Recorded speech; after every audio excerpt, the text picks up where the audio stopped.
Welcome everyone to the What is Incident Response interview. I'm here with Ryan Chapman, a very talented incident responder and consultant for BlackBerry. Ryan, why don't you go ahead and tell us a little bit about yourself and how you got started and how you ended up where you are today? Yeah, heck yeah, sounds good. So I started, well, first off, what I do right now is I'm an incident response consultant for BlackBerry Security Services. So we're essentially the 911 for organizations when they get hit with the rut-row. And they're like, oh, that sucks. They reach out to groups like us and we jump in and stop the bleeding, find out how it happened, get them out, provide forensic timelines, analyze the malware, yada, yada, yada. So I started in hands-on security back in 2011. I transitioned into a hands-on security role, as I call it. So working in IT is one thing, but when you move into something like a security operations center position, or where you're doing digital forensics on a constant basis, that's what I always call hands-on, like in the trenches. So I've been doing that for about 10 years now. And I actually got a lucky break. Personally, I was a technical trainer full-time while I was finishing up school, going throughout school actually for the 7 years. So I was there a while. And while doing that, toward the end of that, I got a call from someone that I had trained previously. And he was actually, Johnny, if you ever watch any of my content, you know what you did. He was bragging about his new job. Basically, he was like, oh, it's like I'm living, it's like a movie. It's like I'm living a book. It's amazing. I got these nation state actors. And I was like, that sounds fun. Like, I want to do that. And my company at the time, I had been there for a month shy of 7 years. And they were like, you know what? We really don't have anything even close to that. You should just take it. That's what HR told me. I was like, really? So I moved over and I got into a SOC role. I worked there for 2 to 2.5 years. Eventually, made a lead at some point in there. And then moved over to our computer incident response team, the Cert. I worked on the network security monitoring team, doing a lot of what your crew does in terms of, setting up your ranges and such. But for me, it was setting up our environment, being secondary to the firewalls and the FireEyes, and we had all kinds of fun devices and stuff like that. And then I moved over eventually to where I really belonged, which was the DFIR sub-team of our Cert. The entire time I was the Cert SOC liaison, and that's just because I'm the guy who runs his mouth the most on the team. And so they were like, you're the escalation path because you like to talk. And so after doing that for about 8 years-ish, I transitioned into my role now at BlackBerry. I've been here for almost 2.5-ish, actually just a little over 2 years technically. So I absolutely love what I do. It's extremely, extremely entertaining, which is funny because, a lot of people wake up and they're like, damn, I gotta go to work. And I'm just like, I'm gonna go to work. Here we go. We have some client kickoff call and you hear the call and you're like, man, they sound like they're so like, that sucks. And then you just jump in and, just do your thing. It's really, really fun. I like helping clients, but I also like the challenge. And I like my favorite is dealing with cases you've never worked before, like random when Hafnium came out, I didn't get a chance to work a case for a couple months. And my coworkers kept getting them. And I was like, damn you. I wanted one so bad. So, that's my background in a nutshell. Is I got into a SOC position. I got really lucky and had a chance to learn from some great people. And that's what, to me, a blue team or red team, any IT security, really, it's all about working with capable people, but not just capable people, but those who are willing to teach you and who take pride in their abilities. And when you recognize like that person knows way more than I do, and they're willing to help me out, and then you can start helping each other. Like I freaking live for that. So yeah, that's me now. I do consulting, and I also run a conference called CactusCon, which is in Phoenix, Arizona, in the United States. Is it's our security/hacker conference. We're coming on year number 10, event number 10, year 11 of the conference. And then I also teach for SANS. So I teach currently Forensic 610, which is reverse engineering malware. And I'm currently authoring, Forensics 528, which is ransomware for incident responders. So I've got my hands in all kinds of different things. Apparently in my life, a day has 48 hours, but I don't know. Yeah, I overcommit, but whatever. It's a blast. I love it. And I get to meet people like yourself and talk about cool stuff. Yeah, awesome introduction, Ryan.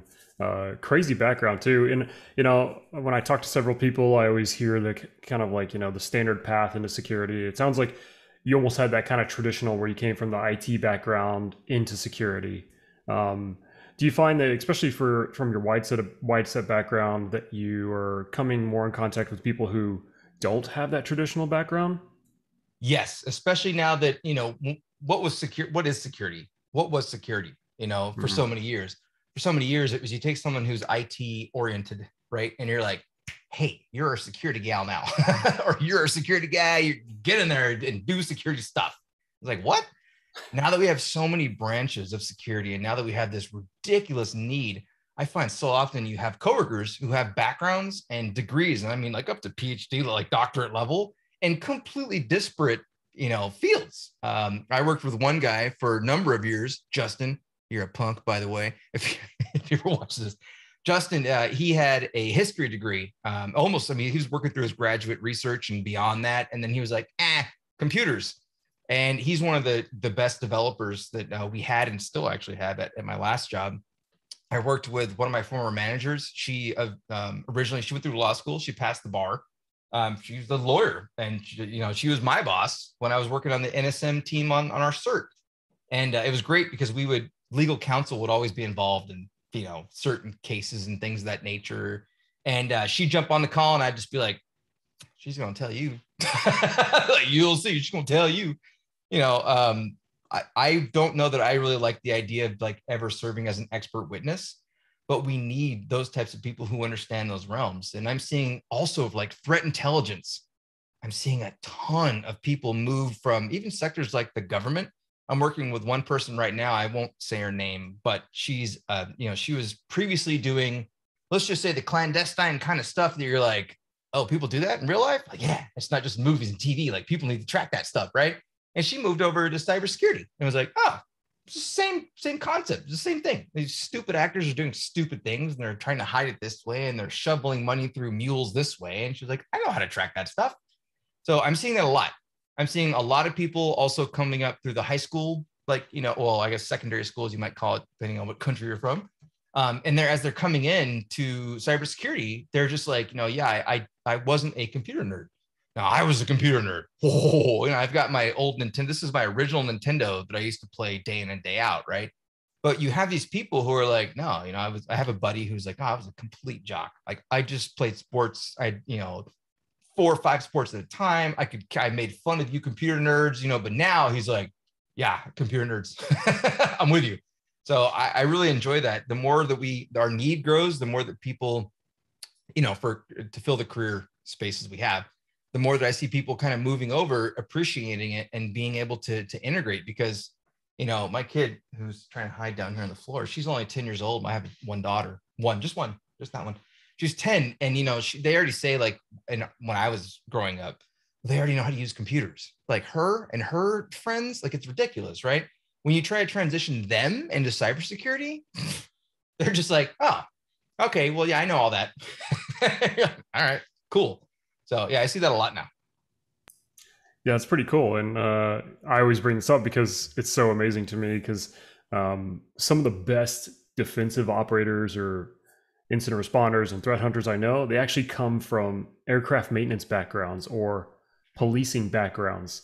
Yeah, it's crazy. And I always talk about that because it's like it shows that those skill sets transfer so well into security. It's just, if you have that kind of inclination that you're interested in it, like you're gonna do well. Yeah. Yeah. Plus, especially someone coming from one of the backgrounds you just mentioned, when it comes to things like handling forensics and chain of custody form and the importance of this or that when handling data, like they're like, yeah, that's been ingrained in me for years, and they just get it. That is so true. Man, I was trying to think of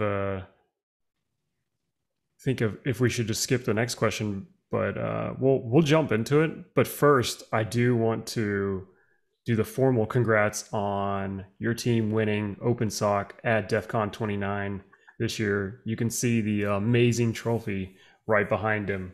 Um, and that's a competition put on by Recon InfoSec. I actually used to work there. I don't work there anymore. But yeah, I used to build the scenarios for that CTF competition.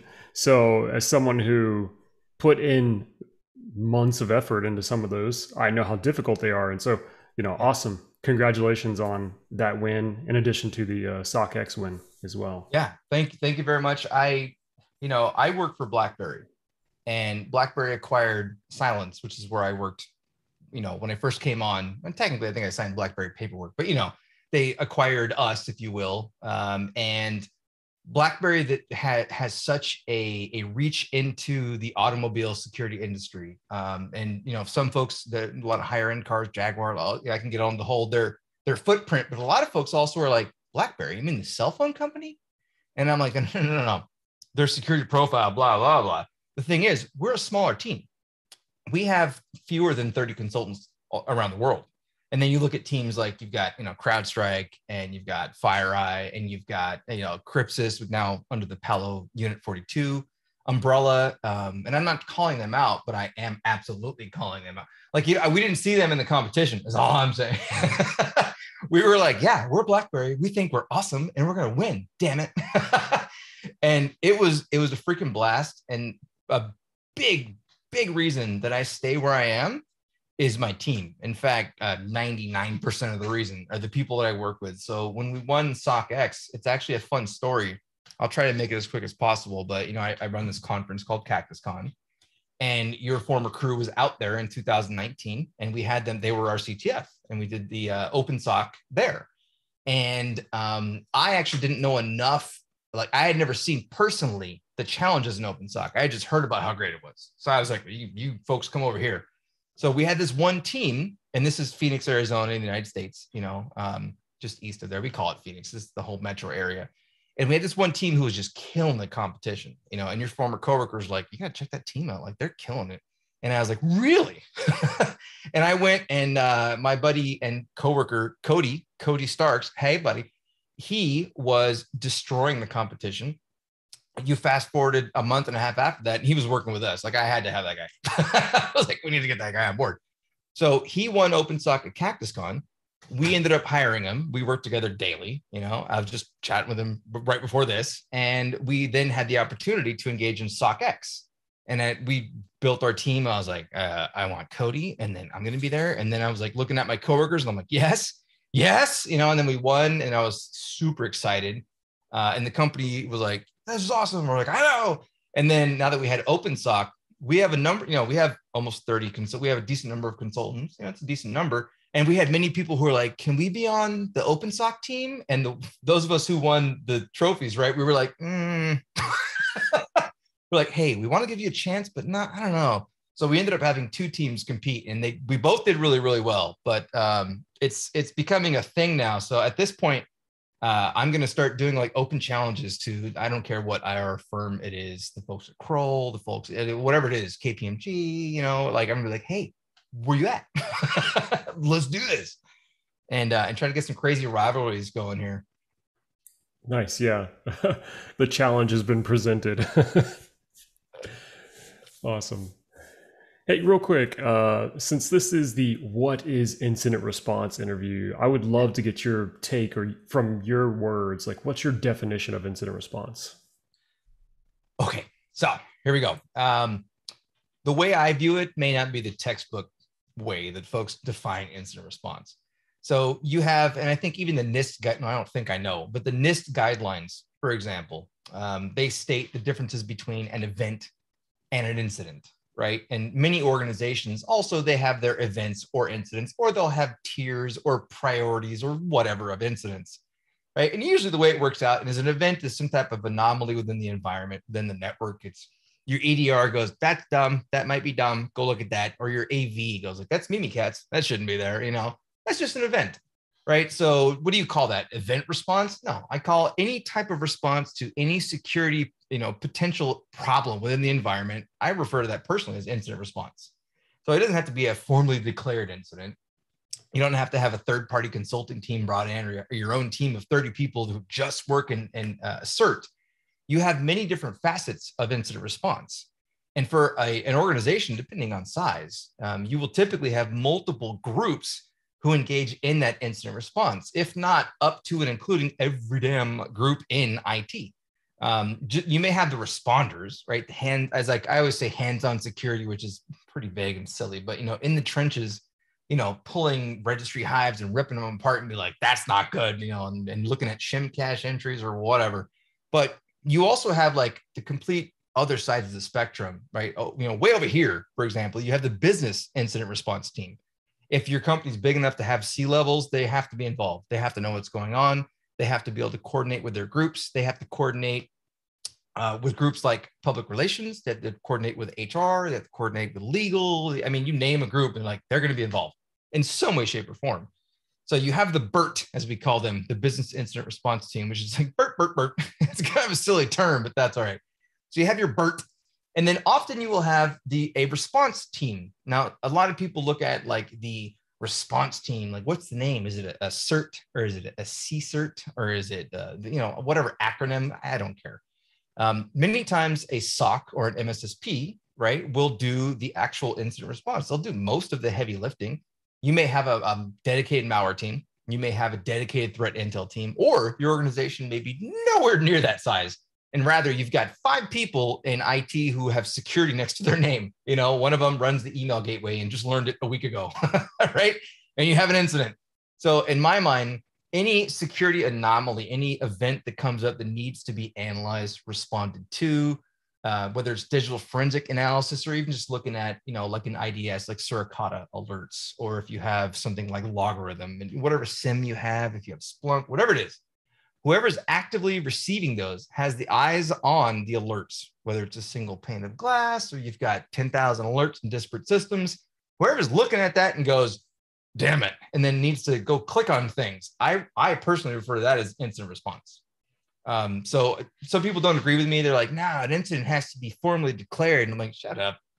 Whatever something potentially bad happens and you have a group of people who respond to that, that's the beginning of incident response. And it's important that folks who work in quote unquote general IT and who don't consider themselves an incident responder, that you are an incident responder. And pretty much anyone who's ever going to watch this freaking video, you're an incident responder. And I don't care what group you're in. I don't care if you're, oh, I'm a manager. I've got 10 people under me. Okay. You're critical. It's very important that you schedule them.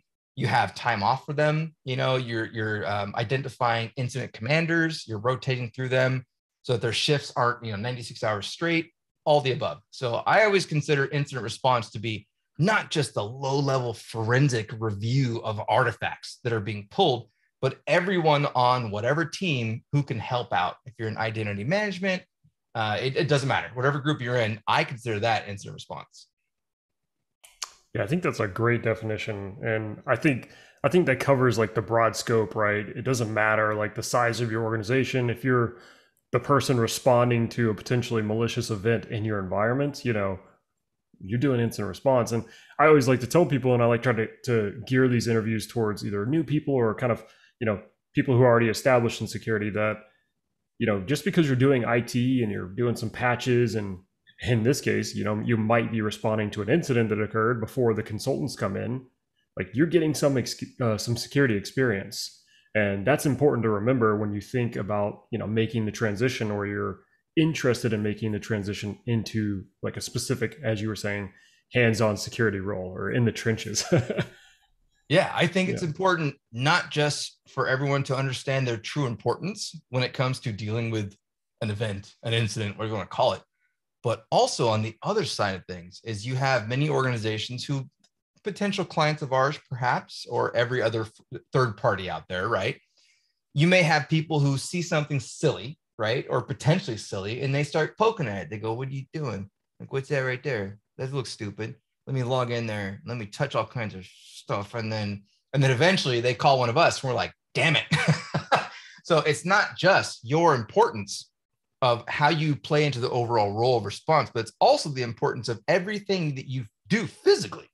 Anytime you touch a host, you're potentially stomping on evidence, So it's important that everyone understands those types of things so that we get the idea of, if you have a log aggregator, you already have things being offloaded, even if it's like just a syslog server for a bunch of Linux servers, whatever, right? You have that already stored. And that was just a mechanism that's part of the standard operating procedure, right? SOPs. And you're like, okay, I'll go look at that stuff. Well, if you don't have that, and then, you see an alert, say that you just bought your first EDR, or just your first AV, and your AV is like, there's something bad on that folder, and you go, okay, and you log in, right, with a DA account, like, whoopsie. You log in, you cache those credentials, and you're ready, you know what I mean?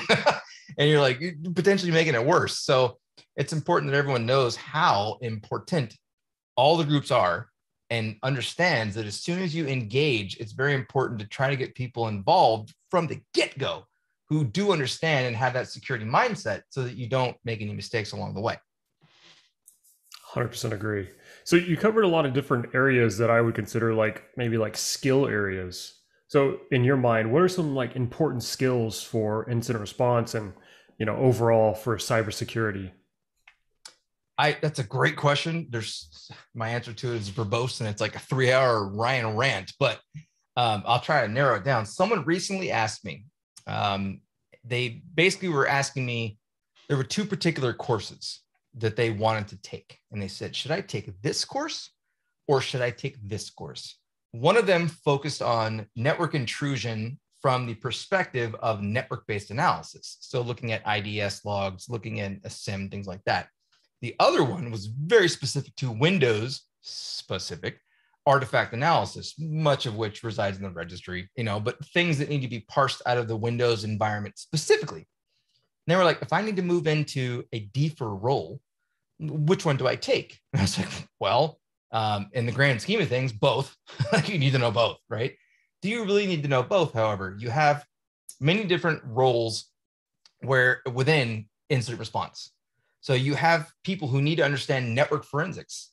You also need to just understand just general network analysis. If you've never opened Wireshark, for example, and you move into security, you ever receive a PCAP, or you ever need to capture traffic on the wire, and you're like, how do I even do that? I've never run even something as simple as TCP dump. You're like, oh, we're gonna have a bad day.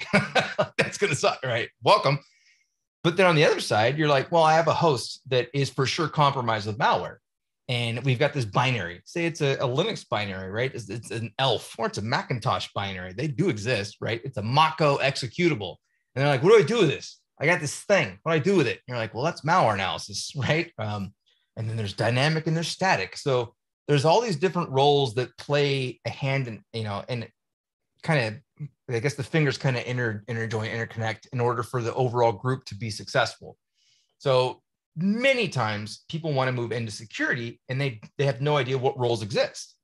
So I always talk about, in security, you've got, starting from one side, you've got the policy folks. That's still security, and it's critical. It's important that we have folks who understand policies, who write policies, maintain them, enumerate them, keep them version tracked. Damn it, keep them version tracked, keep them updated. That's important. That would be useful, right?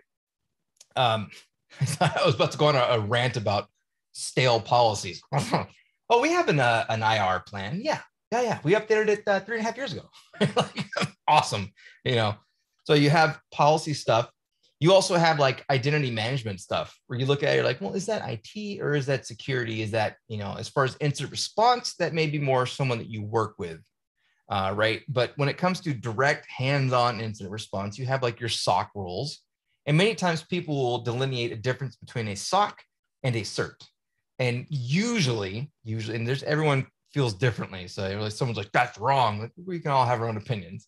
A SOC usually will see the initial alerts and they will triage those alerts. And then eventually, if that triage leads to that ain't right, right? That will then go to a Cert, right? Or the official incident response team. I consider both of those incident response personally. But you may have your SOC, you may have your Cert. You also have the digital forensic analysts who basically harvest or collect forensic data. And sometimes they will be a different group than the ones who actually analyze the forensic data, especially in the mobile realm. I had a question today, someone from one of my jobs or one of the places I do things with too much. They're like, hey, you do a lot with ransomware. Do you know anything about mobile ransomware? And I was like, no, like, absolutely not. And then they messaged me and they're like, no, like not at all. I was like, no, not at all. I don't know what you want from me. Like, not at all. I don't know a single thing about that. If you handed me an Android APK file, I could disassemble that to Smalley code and look at it. But when you're like, how is that ransomware working? I'm like, I don't know. I deal with Windows ransomware mostly. Like, I don't know. So you have your malware analysts. And then a lot of people say that there's a difference between malware analysts and reverse engineering. I like to look at malware analysts from the same standpoint. I train SANS Forensics 610. And the way we look at that is that you've got your static code analysis, you have your behavioral or dynamic analysis, and then you've got a combination of the two. When you're looking at the code in a debugger while it's running, you're seeing, registers being filled out, and you're going like, oh, that sucks, so it's going to do that. So in an incident response, I guess in an organization, and it's a lot of times for me, I confuse the real world for these large clients that I deal with often. And at my last job, it was a very, very large company. I won't say the name, but if you just go to LinkedIn, you're like, oh, that's a freaking huge company. So we had a threat intelligence team. We had a SecOps dev team, who was completely separate from the regular IT developers. We had a SOC. We had a Cert that had 4 different teams underneath it that included advanced threat intelligence, NSM, network security monitoring, an infrastructure team. We had our own tooling and our own stuff that was all run by the security folks. So it's very difficult to say what roles need to exist to have IR, because you have to take into account the, I guess, not the vertical or the sector, but the organization.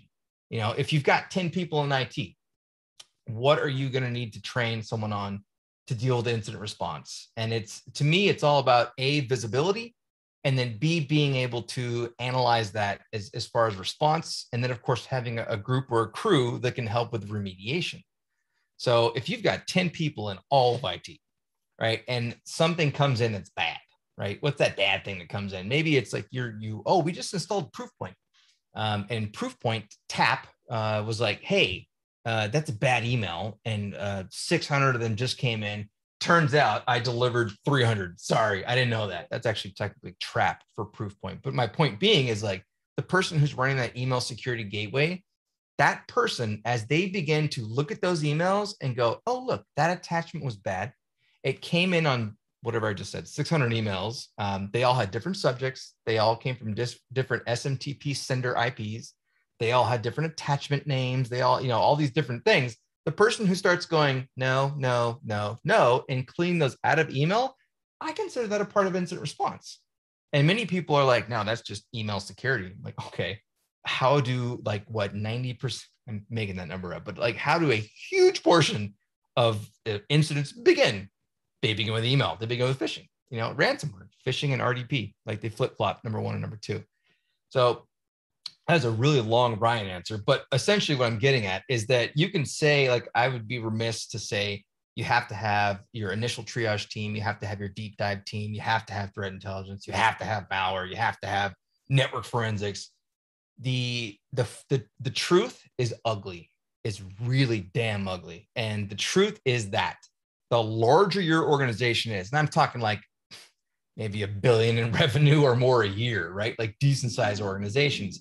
They're the type of organizations who are going to have all those different departments. They're going to have a threat intel team, even if it's 1 or 2 people. They're dedicated to just threat intel, right? But then you look at every other organization around the world, right? The regular size organizations, let alone the small mom and pop shops to the small media SMBs, And you look at it and you're like, okay, we've got 3 people in security. So what roles do they need? What do they need to understand? And I always go into these rants about, I like to say a rant because I love to rant. I always talk about you need to know bits and bytes and nibbles. You need to know about ASCII and hex character conversions. You need to know PowerShell scripting, a little bit of Python. You need to know this. And it's like, shut up. These smaller places, they're not, they put out these job requests. And we want an entry-level SOC analyst. We can fit 3 people. And we need you to know, and we were just joking about it today. I need you to have 22 years of Windows Server 2019 experience. That doesn't make any sense. And that's what everyone does, because the larger you are, the more specific you can be to, I need these skill sets from you. The smaller you are, the more you need a Jack or Jill of all trades. And when you look at it, that doesn't make any damn sense, because you're not going to be able to pay someone who has all that experience for your entry-level role, even if it's your principal role. And you're like, we'll crack 6 figures for you. And they're like, oh, I hope. Okay. So yeah, I always think that it comes down to the size of the organization, the tooling they have available, what they can afford, what they have now, and trying to find someone who can fit the bill to collect what's needed. And these days, cyber insurance is more of a thing. For cyber insurance, you may have a group or a set of groups that's you're allowed to use for incident response. So it may not even be an internal thing. It may be, okay, well, you have to have visibility on this. That's either internal or an MSSP. And then if you do have like you declare an incident, you have to pull in BlackBerry or this group. And if that's it, right? Or the opposite. We've had clients call us, and every firm has this. You have a client call you and they're like, I heard of you, you're great. And you start working with them. They talk to their insurance. They're like, never mind. Turns out I actually have to go with this group. And you're like, oh, well, good luck. That sucks. So the roles, the understanding and the basics, the fundamentals of digital forensics, those really don't change. But what does change is the tooling and the way that you apply the analysis. I learned on NCASE 6 originally. Now we're on NCASE at 8. And actually, that doesn't really sound like a lot, but they're very different versions, I guess. When I came into my role now, everyone, oh, Rocky, damn you, if you're watching this, he wouldn't shut up. You got to use X-Ways. You have to use X-Ways. And I was like, but I do NCASE. Like, that's what I know how to use. Like, get out of here. So I really think that it depends on the organization, which is a total cop-out answer, I know. But it depends on the organization. It depends on the tooling available and the requirements for those teams. If you have a group and you've got 3 people in IT and that is your incident response, what should they be trained on? And my general things that I go to are like email security. You have to be familiar with email security and what gateway you have, if you even have one. You need to be familiar. Do you need to know malware analysis? No, but you should know like how to use VirusTotal. You should know how to understand what's being presented on VirusTotal. And there's a big difference between seeing a signature that says Trojan and seeing a mutex name and knowing what that is, right? What's a mutex and why is that important? That kind of thing. There's a huge gap there. And so I always start people with understanding bits and bytes, bitwise computation, like what's an XOR and what's an and what's an OR. And the reason I start out with that, like what is a MAC address? How many bytes is a MAC address? And what does, if you see 41 in hexadecimal, what's that make you think of? And if the answer is not capital A, like immediately, right? If you see 41, 41, 41, 41, 41, 41, that's because someone like you, Sam, is doing something stupid. Like you're pushing something, overflow. Right? You're pushing something in an environment going, I wonder if this works, right? And then a blue teamer is going like, why are there so many 41s? So that type of stuff, that basic foundation is something that I really push for people to try to learn, recognizing hex, being able to use a hex, I would just call them a hex dumper, XXD in Linux, or just what's popular with HXD, open a file. What's a file signature? Why is that important? Those really basic fundamental things, those don't change. The layout of a hex editor, offset, hex data, typically ASCII representation of the hex data, it doesn't change. The tooling you use will look different and be pretty colors and whatever, but it's the same damn thing. So I highly recommend folks go for those fundamental type of skills. And, I have, and here's a total self-promotion moment in 3, 2, 1. I have a course on Pluralsight that I put out there, pluralsight.com. I love them. I work with them. If you're using Pluralsight, if you're using their competitors, don't hate me, Pluralsight. Udemy or Cybrary, they're also very solid services, right? I won't be too self-motivated. Go to Pluralsight. Like if you're on those sites and you're trying to move into security and you want to do incident response, look for the courses that literally have the word fundamentals in the damn name. Look for the courses that are, like Python for security. Don't look into Python 3.3 URL lib 6. I made that up. Calls for, whatever analysis. No. Learn all the basic fundamentals because those don't change. My Pluralsight course was released in January 2017, and its viewership has gone up since then. And I'm like, I'm so special. I'm such a great course author, but really what it is it's a fundamentals course. It's actually called Incident Response Fundamentals. And as more and more people want to learn incident response, they're finding my old course and they're like, oh, this stuff didn't change. I'm like, I know. Like, that's what you want to learn. All right, I'll calm down. That was a really long-winded answer. No, it's an awesome answer, and I think it's a much appreciated for anyone interested in getting into security and, of course, incident response. And I always harp on that as well. You know, those fundamental skills or those foundational skills are important for security. You know, like basic programming logic, IT skills like networking, computer basics, that kind of stuff, just to get you started. But wait, yeah, I'm going to interrupt you. I love what you just said. I'm paraphrasing because I forgot what you just said, but what was it? Programming logic. Programming logic. Yeah. Okay. People always ask, do I need to know PowerShell? Do I need to know Python? Do I need to know C? Do I need to know C sharp? You need to know basic logic. What the hell is a function definition? Why is it? What's an argument or a parameter, as Microsoft loves to call them? What is that? What is a return value? Why do you see return 0 a lot? What does that mean? What's an if-else statement? What's a switch? Ew, if you're using switch statements, you're a dirty person. But if you know, what are those things?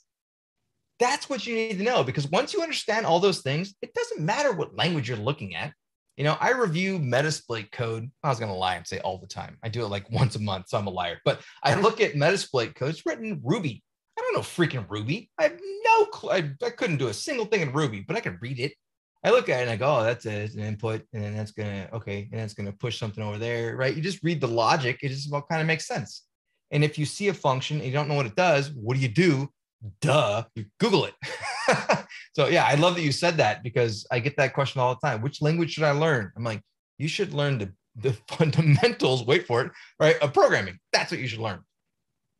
Yep. And that's one of my favorite things to say, is because no one's saying you have to be a developer, right? You know, like you're saying, understand the flow of a program is essential. Like from my perspective, from an offensive security perspective, am I an excellent programmer in C, Go, and C sharp? Nope. But I'm a decent programmer, and I can switch between languages to get the job done. It may take a little longer, but it still works at the end of the day. And even from the defensive side, as you were saying, just being able to understand that and being able to read it. Let me ask you this: that your primary roles is obviously different than mine, but do you even put programming, let alone programming languages, on your resume? Do you? So I put it on, I think, one line, as in like built payloads in these specific languages. Yeah.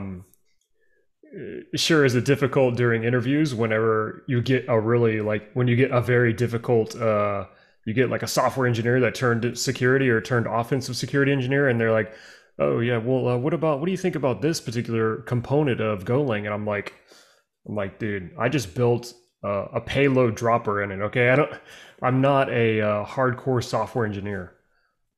So I love that response. What's the current name for the FizzBuzz challenge? Is there a new name for it? Are you familiar with FizzBuzz? The FizzBuzz test. It was called FizzBuzz back in my day.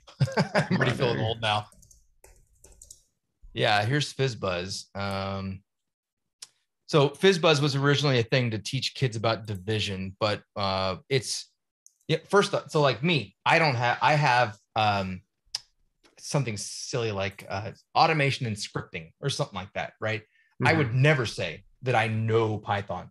I would never say that I'm a developer, because I work with the developer. Chapin, oh my Lord. This dude, like, he'll be like, why don't you do it this way? I'm like, oh, okay.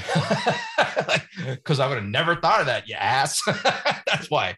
So, you know, I don't put those things. I don't know PowerShell, right? Do I decode, like we were talking about that in the pregame, right, to the recording? Would I ever put that I know PowerShell? Never. Do I deal with PowerShell? Almost every day. Right? I'm decoding and deobfuscating PowerShell. Heck, we teach it in 610, right? I don't know PowerShell, but I can see any darn PowerShell and be like, here's what it's doing, right? It looks ugly. Let's fix it. Okay, that's what it's doing. So I think that, going back to the idea of what you really need to understand for incident response, it's very difficult to do incident response these days without being able to look at some type of scripting, especially. Visual Basic for your maldocs, like Word and Excel, weaponized with bad macros, malicious macros, right? Can you read VBA? Yeah, I can read VBA. Can I write VBA? No. Why would I want to? No, you know. Anyways, I'll digress. But the whole fizz buzz thing was this programming test that we would give, and it would be like, if a number is evenly divisible, what's that word? Divisible by 5, I need you to print fizz. If it's divisible by 10, I need you to, or actually, I think it was like 3 and 10 or whatever. I'm messing up the numbers, but otherwise, if it's divisible by whatever, I need you to output buzz. If it's divisible by both, I need it to say fizz buzz. And it's all about modulus. It's all about being able to write pseudocode and simply being familiar with the concept of modulus. If we don't have a remainder by when trying them both, it's fizz buzz, right? It's simple. I got asked that question in an interview, and I luckily happened to take a class or two on C. And I was like, oh, you do the line with the circles, right? And they're like, you mean a percent sign? I'm like, yeah. Like that's the remainder thing, right? And so understanding that kind of thing, that's critical to IR because we run across JavaScript and PowerShell and Python and all these scripts all the time. You don't have to know those languages. And as a reverse engineer, right? Am I a reverse engineer? Yeah, I teach reverse engineering. Would I ever say that I am one of the best in the world? No, because I don't do it every day. I teach it and I love it. And I've been doing it for 8-9 years at this point. But on my resume, I'm like, oh, I'm an awesome reverse engineer. And then you get into a situation where people do that all the time. And that I'm kind of trying to blend all the items together. You have people who they go through, maybe it's college courses, or they go through a couple online classes, whether it's Udemy, Pluralsight's great, or whatever it is, right? Cyber is also awesome. They go take a SANS class. They see something 1 or 2 times. They do a lab or 10 even, and they put it on their resume. And then they come to an interview with someone like me, and we're like, oh, Python, huh? And it's just like you were talking about, why do you like this library? And when does it not work well, given SSL? And if you have the system-wide, and they're like, I did a project with it. And so they end up looking silly during the interview. And that's what you want to avoid. Being familiar with understanding how to read things is a lot different than being a complete pro at that topic or subject. Yeah, it can be often hard to translate that into a resume, right? Like, I may not be a developer, but I can write some code. I think the familiar with this language probably kind of checks off that box. That I always give that as an example. I do a bunch of, I did more previously, to be honest, a lot of outreach to colleges, local community ones around here, into high schoolers. And it was like, look, there's a difference between putting you're proficient in and familiar with. There's a huge freaking difference. And I highly recommend that. So I love that you just said that. Yeah. But I just looked at the FizzBuzz thing, and I'm going to start recommending people take a look at that. Yeah. Oh, it's great for if you're great. Like, would I ever see that in an incident response role? I'm like, yeah, I saw it for multiple, and I gave it to people whenever I'd see on a resume, like, oh, you're a programmer. Wow. Can you do this? And they're like, oh, I have no idea how to do that. And I'm like, wow, that's like day one.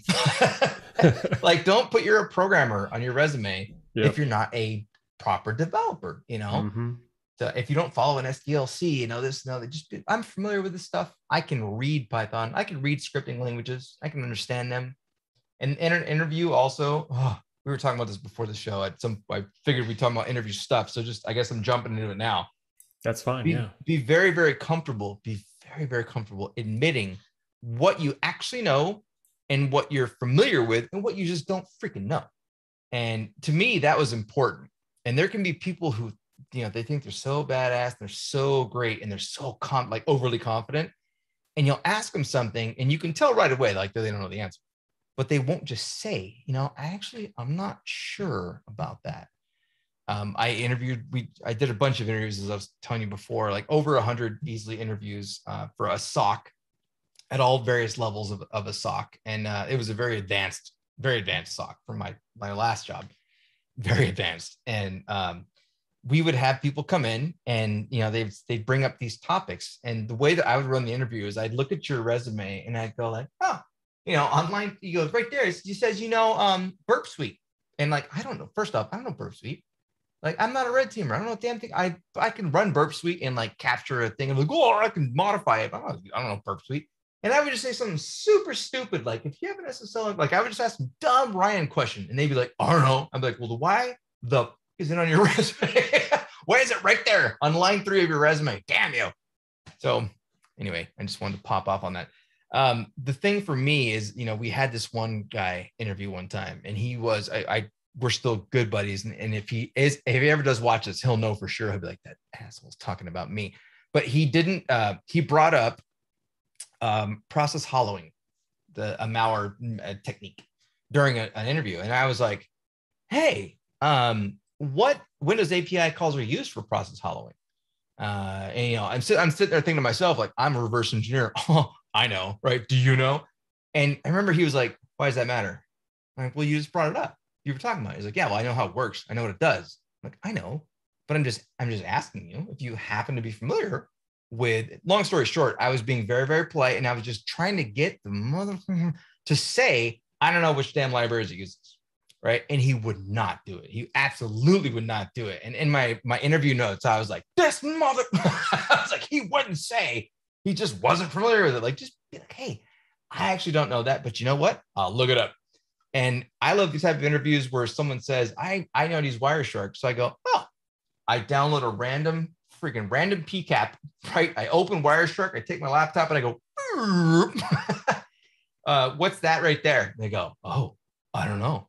I'm like, oh, okay. Well, if you had to analyze this, where would you start? And they're like, oh, I don't know. I'm like, well, you don't know Wireshark. Why'd you lie on your resume? So yeah, it's all about being comfortable with what you truly do know and what you don't know, and knowing where to find answers. And incident response, I believe, is critical, let alone security and let alone IT in general. It's knowing where to go to get those answers. And if it's Google, okay, sure. Yeah, research is key, and that goes for both offensive and defensive. Because I can guarantee you, every red teamer that I know has 1,000 tabs open when they're working on a project. Especially when you're talking about writing VB script, when you're looking at forums from 2005 or something, try to get your payloads to work. We're building out part of the range stuff for the upcoming SANS. Of course, I'll try to stop mentioning it, but I'm engrossed in it. And we had to do something with Mimikatz. And it was funny because I'm like, yeah, Mimikatz. We all use Mimikatz. I know how to use Mimikatz. And then I'm thinking about it. I was like, I don't know how to use Mimikatz.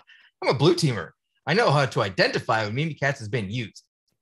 I really don't know how to use Mimikatz. And my coworker Cody was like, wouldn't you want to run, so and so? And I was like, I don't know, dude, run it. I'm just like, I don't know. You show me, man. So when you have that, you have to have that mindset where you just realize there's so much that wherever people can help you, you have to be able to accept that. And you have to be able to say, I don't freaking know that. I don't know how to do that. Someone posted on Twitter recently, I think it was yesterday or today, one of the two. And they were talking about people who refuse to acknowledge their deficiencies. And for the first time, I think ever publicly, and I guess now is the second time, I mentioned, I was like, I'm a slow damn reader. Like I've read about, lol, I've read about speed reading. I get the concept of different types of speed reading. I'm not comfortable with it. I read slow as hell. When I'm reading an article, I'm always like, okay. And I'll read something and my wife will just be sitting there like, are you still reading? Like, hey, shut up. So, you have to acknowledge your deficiencies and work with them. It's important. Yeah, 100%. That kind of goes back to what you're talking about, having a solid team around you as well, having those different skill sets. Because, for example, like I may be great at writing code, not a developer, but I may be great at writing code, but my teammate may be great at doing network infrastructure stuff and getting everything like spun up instantly and stuff like that, and I'm sure it's the same for the defensive side or the IR side. As you mentioned, knowing the network traffic, and then someone else is good with malware analysis and host-based forensics and so on. Oh yeah, big time. Yeah. And I was working on my current job I think I was here for a solid year, and I was, we write reports for everything, as I mean, you do too, right? We all do in security. And I got one of my coworkers, his name's Will. Will's a badass, and he's like, hey, you want to see this report and check it out? And he sent me this report, and it had this gorgeous diagram, like an actual diagram, right? And it had little icons. It was like, I knew Visio back in the day, right? But I never put diagrams. Like, why? I'm not a graphic guy. I'm also colorblind. I'm that kind of crap. And I was looking at it and I was like, damn, that makes so much sense. And right away, I put myself in the client's shoes and I was like, dude, I know exactly what happened. And then like the next day, I was like, hey, how do you make that diagram? I need you to show me how to make that diagram. He showed me draw.io and we went from there, you know? So it's just really important. I know I keep saying it, but it's really important that you identify where other people are strong and whether they're on your team or whether they're willing to mentor you, whatever it is, that you accept that. And then you also give back to that, because in IR, there's just so much. There's just so much. You know, we have a threat research team that officially is supposed to be doing our malware analysis. I'm supposed to be this great RE guy, right? But I don't have time. For the most part, if I get we found a brand new strain of malware. I actually can't comment on it officially. It's a new variant of a thing people were familiar with. Anyways, one of my coworkers was like, hey, can you look at this? And I pulled it up and I was like, this is so obfuscated. It's going to take hours to go through this. I gotta go back to my case. Like, I don't have time. And we tossed it over to our threat research team. We're like, hey, you're the full-time malware / intel. Like, we need you to, can you help us? Can you help me? And every once in a while, I give malware to Anuj, who is one of the authors of 610. I train 610. I'm supposed to know how to do all the malware stuff. I'm like, I don't have time. So you have to understand, when you have those strengths, be like, can you help me? I need your help. Help us out. Yeah, that's awesome. Yeah, it comes down to like management. It almost sounds like that's a good management skill right there, is knowing who to lean on and who to leverage for certain projects. So we kind of bounced around. We talked about certs. We talked about different degree paths, right? Because not everybody has the same degree who works in security, and I think that's pretty cool. But I did want to get your thoughts on, for your specific area. I know you might be a little biased because you're a SANS instructor, but when it comes to like IR, what do you think as far as degree versus certs? So here's what I think about degrees for the type of IR that I do. For consulting, a degree for the actual I would say hands-on, obviously. The hands-on work is really not going to help you all that damn much. And keep in mind, I have a master's degree. The only times I ever get to say this are when I'm complaining about it, which I'm kind of doing now, or when I just mention it because I want to complain about it, which I'm doing now. I had a 4.0 throughout all 7. I took 7 years. I had a kid. I had a full-time job. I had a 4.0 throughout my graduate degree. I'm so smart. I'm so special. Yeah, huge damn waste of time. Huge waste of time. The impact on my wife, and then we had a kid when I was in like the last year and a half. I hope you can't hear me. She's going to pop in here like, I know. Right? I had to keep it 4.0. I had to have everything perfect. No, so stupid. A degree is, to me, it's very important because of things like technical writing and because of understanding how to work with others, because so many, especially I went online. So, but even online or not, you're forced to work with others like the real environment. Meanwhile, and I see this every once in a while, we'll have someone with quite a bit of experience, but there's no polish on a lot of what they do. And I think that a lot of that polish is honestly instilled in a degree program. Does that have to be the only way that you get it? No, but when you're being graded and it's being forced on you, and it's like, oh, you use the wrong verb tense there. I'm like, okay, like that type of thing is pretty important. Being able to, however, work in consulting, whether it's like when you work in IR, you're a consultant. You're either an internal consultant to the rest of your company, or you're literally a consultant to an outside external entity. Like, I don't care what it is, you're a consultant, right? So you have to be able to work with people. You have to be able to communicate. You have to be able to relay information to folks who may not be in your technical field, and vice versa. You may have a C-level who's, a CFO and absolutely could make you look like an idiot when it comes to anything, financial related. And they're talking about the millions of dollars you just wasted on this tool. And you're like, no, it's important because it helped us do a thing, right? So you need to be able to translate those things. I find that college programs, and when I say college programs, I mean also like a 2-year, like they really help kind of fine tune a lot of those skills. Excuse me. Now, meanwhile, as far as the technical like being adept technically.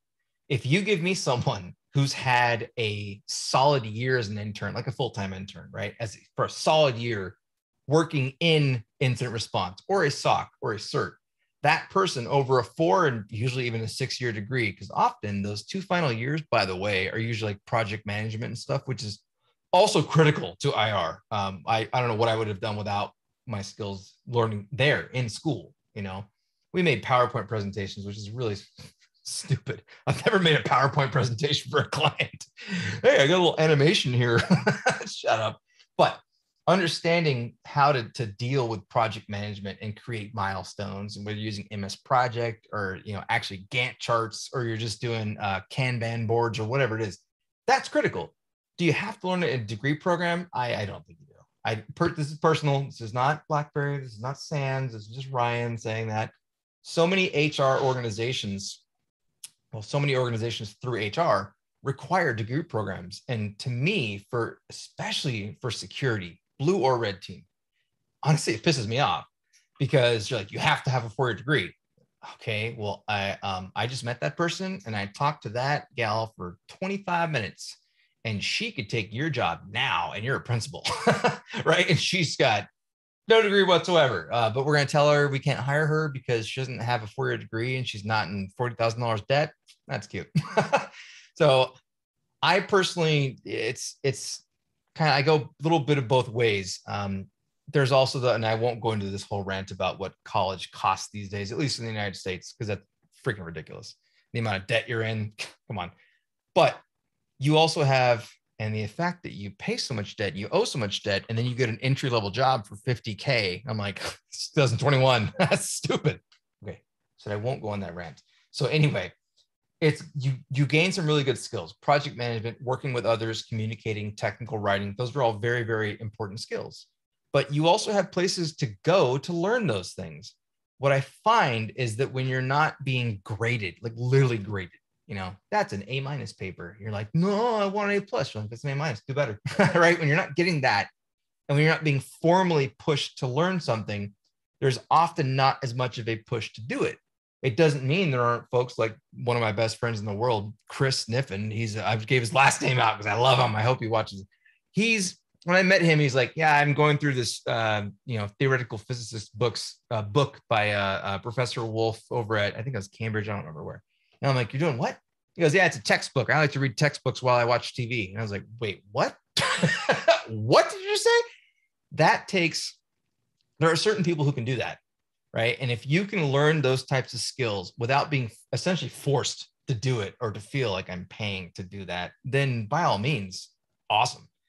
You need to be able to write an email. You need to be able to, especially in instant response, and from the red teams, you have to be able to very clearly explain what happened, why it happened, why it was successful, why that's a problem, how to remediate that, all the above. And I find that is something that honestly comes with experience, or you get a little bit of that doing the formal education. So I'm cool with a 2-year degree. I think everyone should go for a 2-year degree, and I'm sure some people are, oh, you suck, Ryan. But I think a 2-year, I'm cool with 2-year. I don't care. You go to your local college in state, go pay, it's probably more now, but $300 a class, whatever it is. Get away with a couple $1,000, get a 2-year degree, and move the hell on. Says the guy with the 7-year degree of $50,000, whatever the hell I paid. So I think that there's wins and losses there, but what I think is a loss to all of us is when we set a bar and we say you have to have that degree. I'm like, no, that's not right. I don't believe that at all. I don't support that. Again, that's just me, because I don't know what our Rex at BlackBerry say. That's just me.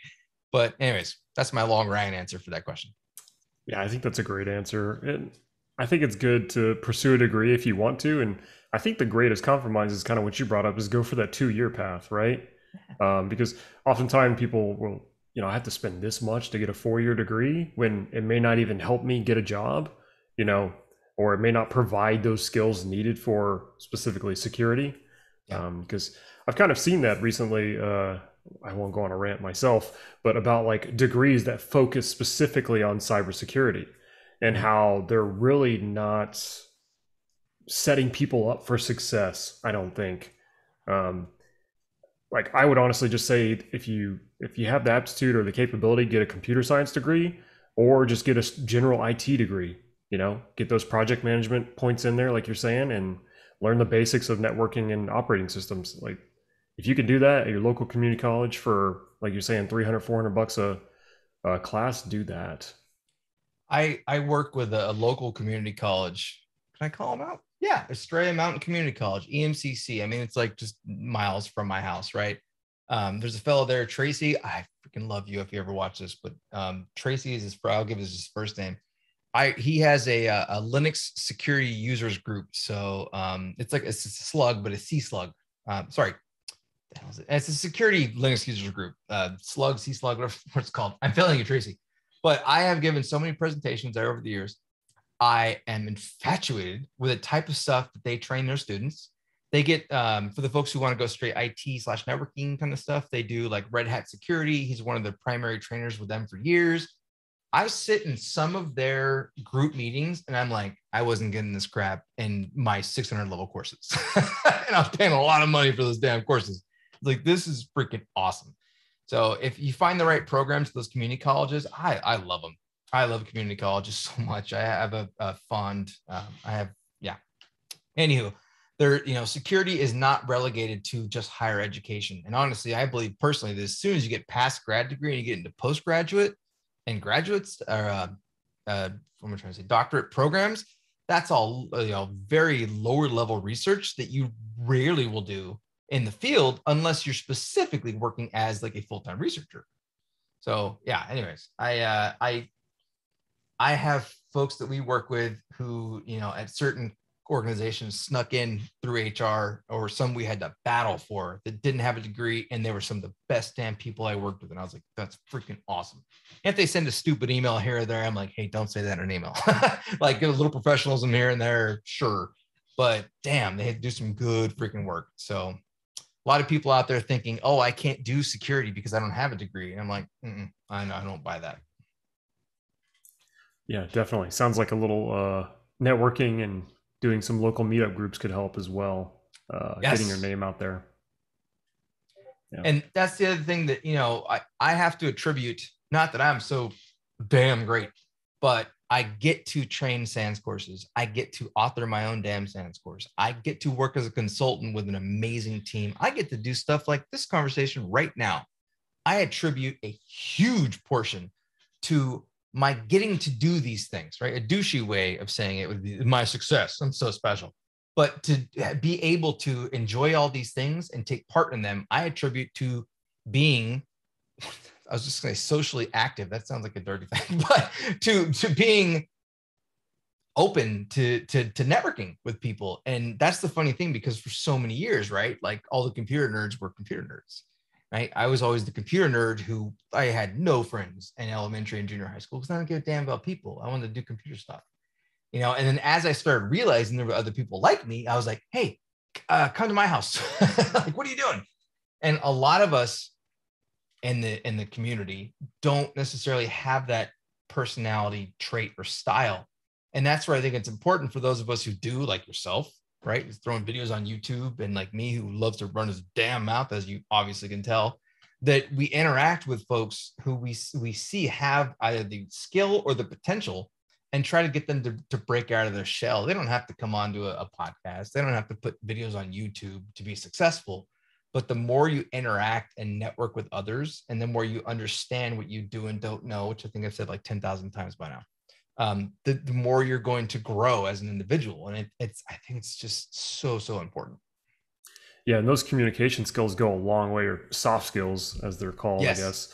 I guess, especially for higher level and even lower level security roles. When we're talking about writing reports or communicating your findings, and that's both from offensive and defensive side, because you're painting a picture, right, of what happened, and you can do that effectively through communicating with your clients or your customers. Yes to everything you just said. Yes. All right, so okay, let's move on to my favorite part of the interview, because I get to find out what you would ask someone during an interview for an incident response role. So the first way I always like to start out, and I also did a lot of training on folks to run interviews. I ran a whole bunch of interviews again, because I'm the mouth runner guy, right? So I always start with whatever's on the interview. Sorry, hold on, pause. Whatever's on the resume, look at it and just ask, why is that there? What's that mean to you? Why is that important to you? When I first interview someone for security, security is an ever-evolving creature, very similar, for example, to like the medical community. Is there constantly new procedures and like, oh, this was discovered. No, there's just I was gonna say haplotype, just showing I know nothing about medical. No, stupid. But anyway, all these new crazy, oh, there's just new ribosome. I don't know. See, obviously, I don't know what I'm talking about. My point is, they're constantly evolving and changing, and there's new things. IT, yeah, but IT security, yeah.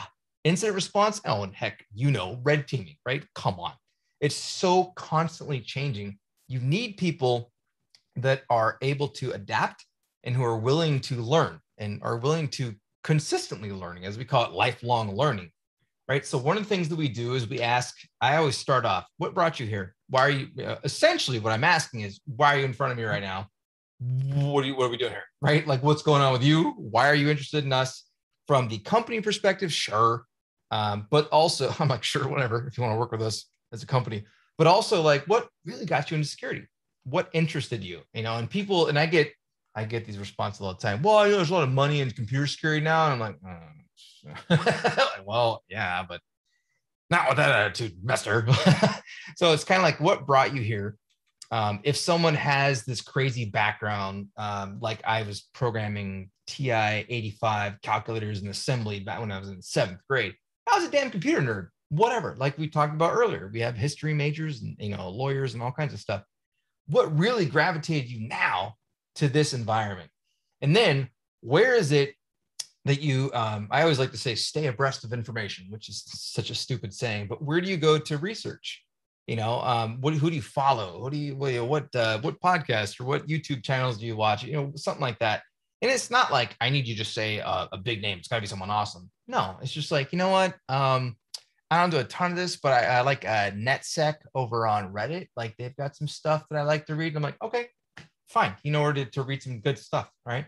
I go, like, for me, it's all Twitter, which is hilarious because it's social media and I hate social media, but yet I'm obsessed with Twitter. That makes sense, right? So I have a non-personal, it's all business stuff on Twitter. I'll rarely ever like, this is my dog, or here's what I ate yesterday. Like, I don't do that. But I try to find out what's your passion in life and how has that brought you to cybersecurity? And then we talk about your general careers, like actually not what just brought you emotionally or via interest, but, career-wise, what have you done and how can you make that relate to cybersecurity? I don't ask the question on how does that relate?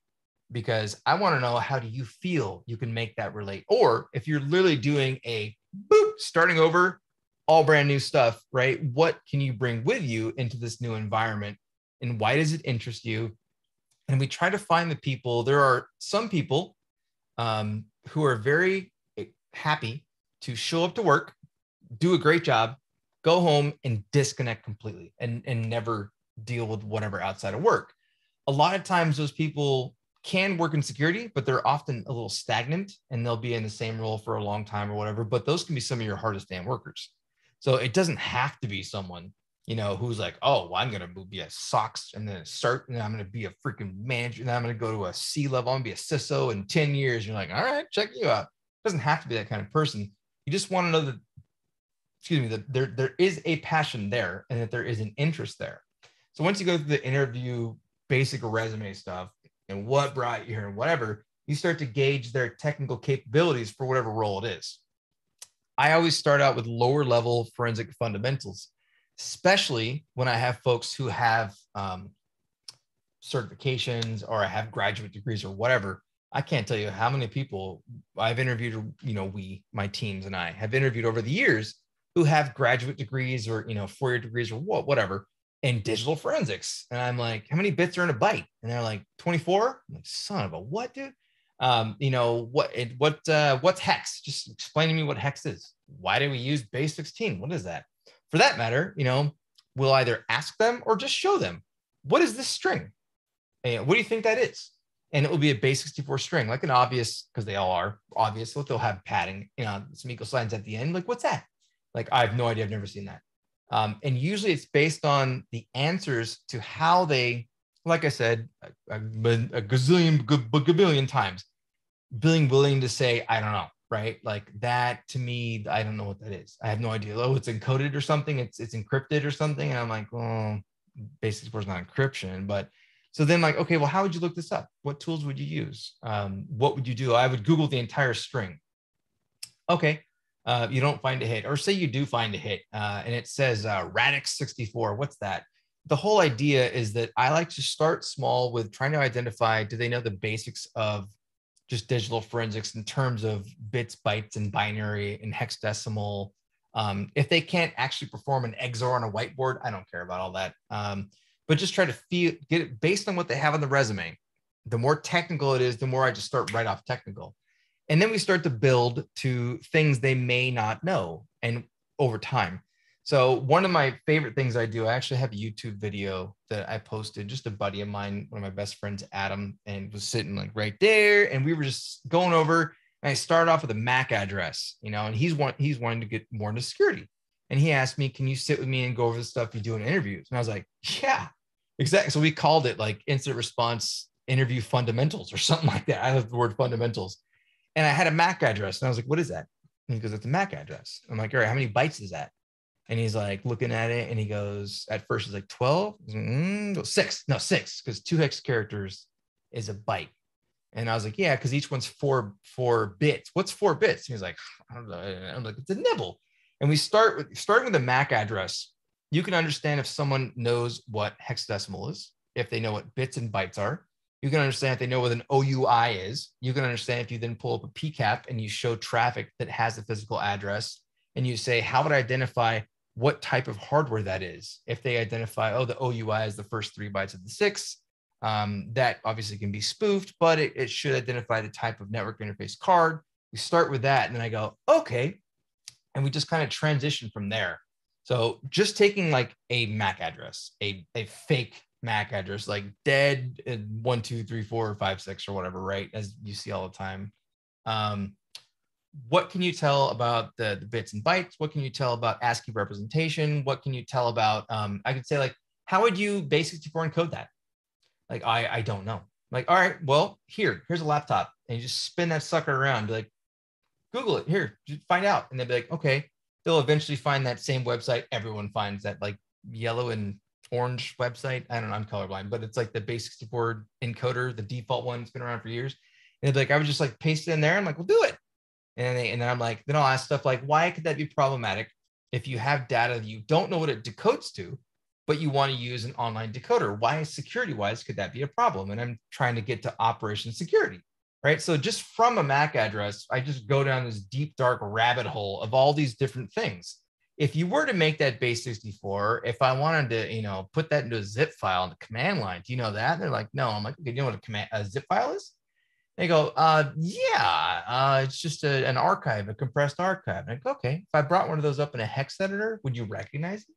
And they'll say yes or no. And either way, I'm going to bring it up, and I'll be like, hey, look, here's a hex editor. Like there's 3 columns. You have offsets, you have hex. You can tell I've done this a lot. You have offsets, you have the hex data, you have the ASCII data. I don't say that. I just say you have 3 columns. What are those? And they look at the like 0, 0, and then usually 10, and then 20, but it's in hex, right? And I go like, why does that one say 20, but there's 16 thingies right there? And I'll have them say like, oh, because that's hex. I'm like, okay. What's an offset? It's like a bookmark. Okay. And if they don't know it, I'll try to lead them to the answer. We like to, saying we, former job and current job, we like to bring up like a zip file. We also like to bring up like a portable executable, just any, I don't care, any portable executable, and a hex editor, and just be like, what is this? And they go, MZ, I don't know. You're like, you don't know it's Mike Zibikowski? You don't know that? Like, that's not the approach. It's more like, okay, what do you think it could be? Well, like, do you see any patterns anywhere? Do you see anything that looks important? I love to bring up Word files. What am I trying to say? Hold on. OLE2 documents, not the OXML 2007 plus, but like an older one in a hex editor. And I have to go, hey, what's that look like? And if they look at the actual hex part, and they see that it technically spells out doc file. And if they just say something like, it spells doc file, I'll be like, you're damn right it does. Like, I want to see that observation. We also do stuff, I'm saying we, it's what I've done over the years so many times, is you'll bring up a hex editor and I'll bring up, it'll be something stupid, right? And the very first damn thing, for example, will be 41. And I'll go, I'll get them to say essentially like at offset 0, the hex value is 41, all right? And then just to the freaking right, it'll say capital A, right? But I'll say, so that's hexadecimal. I'm like, yeah, I'm like, well, what does hexadecimal 41 equal in ASCII? Like, what letter is that? And sometimes they'll sit there forever and not get the fact that it's like right there. It's right there. It's right. It's showing you right there. And so, but I love it though when they just go like, A? It's A, right? Because it says A right there. I'm like, you're damn right. So trying to see how people can learn on the fly. That's a big part of the interview process also. I'd like randomly go to GitHub and find some stupid Python code. I don't know what the hell it does. And I'll pull it up and I'm like, what do you think this function does? And they're like, I don't know. I'm like, well, just try. And they look at it and they go, well, it's called, mem allocate. I'm like, what does allocate mean? What is mem? What might that be? Like, well, I guess you're trying to make something into memory. I'm like, sure, that works for me. And just trying to walk them through things that they're not familiar with. I find that's the key to interviews for blue team, for red team, for any IT security, because what do we often run across? We run across things that we really have not seen before. And we don't have to know exactly what it is. We have to be able to decipher what the hell it is.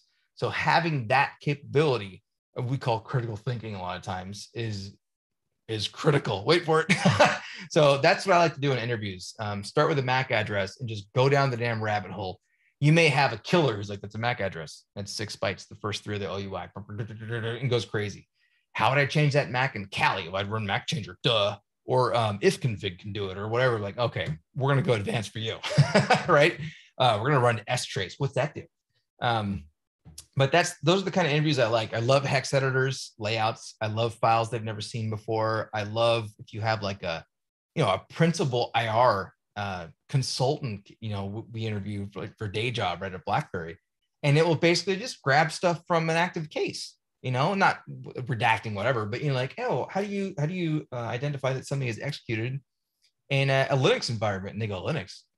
I do Windows. I'm like, okay, but I said Linux. How would you find that in Linux? And they're like, just in var log, right? I'm like, mostly, yeah. It's mostly pretty much. So those types of questions, just to see where people go when they're not necessarily expected to truly know the answer. Those are the kind of questions I really like to ask. Yeah, those are awesome questions. I can always tell they're good. Like whenever I do these interviews and people give me their interview questions, like I'm always like, let me think about that. Do I know the answer to this? Yeah, those are some good questions, and I think it's great how you start at like the foundational level and then kind of pivot based on their answers. It's I've seen the same on the offensive side. You'll start out with a scenario, and you'll based on how the individual answers, that's where you kind of pivot to like how technically deep are you going to go into the scenario. So it's always fun seeing kind of the both perspectives from incident response side and of course the offensive side. But yeah, so those are all the questions I have for you, Ryan. Do you want to give any shout outs or, follow me, check out my new course, anything like that? Yeah, shout out to you for having me on, and shout out to you letting me run my mouth. Like I told you, I'm operating on like 4 or 5 hours of sleep a night because I've got this major crazy project, and I'm pretty sure I just ran my mouth fast for like a solid hour plus. So thanks for having me on.